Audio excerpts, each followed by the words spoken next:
far more responsive to a little moisture than others. But this blue and the magenta, they're both pretty good actually. But that also depends which type of paper you're using. So if you just use really cheap paper, they tend not to run as much as if you use this mixed media paper.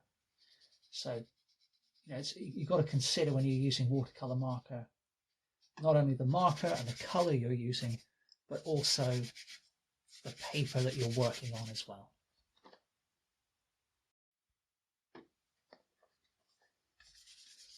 But anyway, this is a painting, as I said, using acrylics.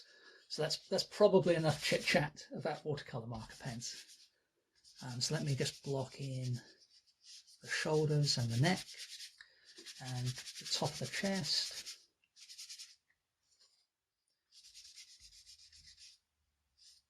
Oops, now you can see I went a bit off there.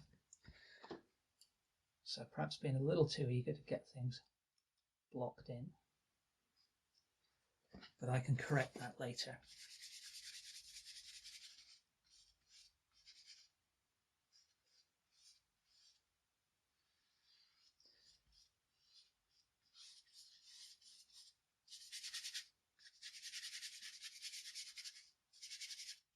Now, because these are the interactive acrylics, what I'm going to do is just spray the surface of the painting with water again, just to get it a little bit moist. Do the same with my palette.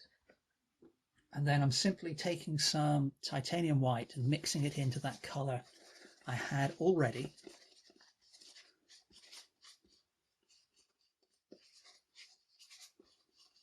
Perhaps just a touch of the cadmium yellow light as well, maybe a little bit more. And then I'm going to squint at my reference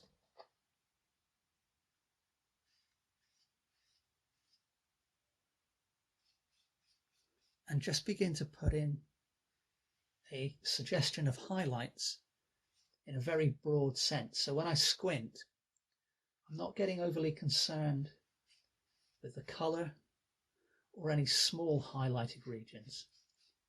I'm just trying to look at it in a very kind of binary way. So am I looking at a dark area of the face or a lighter area of the face? And if I see a lighter area, then I'm applying this new color, new tone. If I see a darker area, then I just leave that alone, because I've already got the mid-tone down. I'll come back in just a moment and do something similar with the darker areas, so the deep shadows of the face.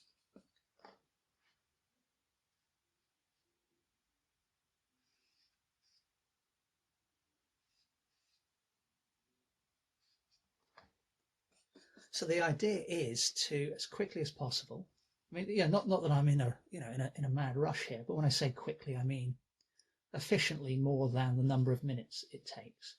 What I'm aiming to do is establish a three-dimensional structure in my painting.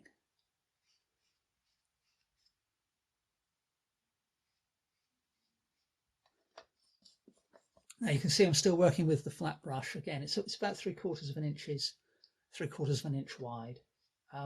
And really, I find it's about trying to match the size of the brush to the size of the painting you're doing. So you don't want it so large that you're struggling to kind of use the edge and the corner of the flat brush, because that kind of is an inefficient way to work. And you don't want it so tiny that, from my point of view at least, that you're laboring away for hours and hours to simply block in a particular area. So the square brush or the flat brush is really adaptable, because I can kind of slice along like that to get a narrow line. Obviously I can block in. I can do somewhere in between the two and go at kind of a diagonal angle and get a line of intermediate thickness. But then I can use the corner to put in little dots as well and that make little shapes. So it really is, you know, it gives you a huge range of different marks that you can put down, all with one brush, so you're not having to constantly switch between different brushes. Now, I said a moment ago I was going to do the shadows, but in fact I'm going to go lighter again.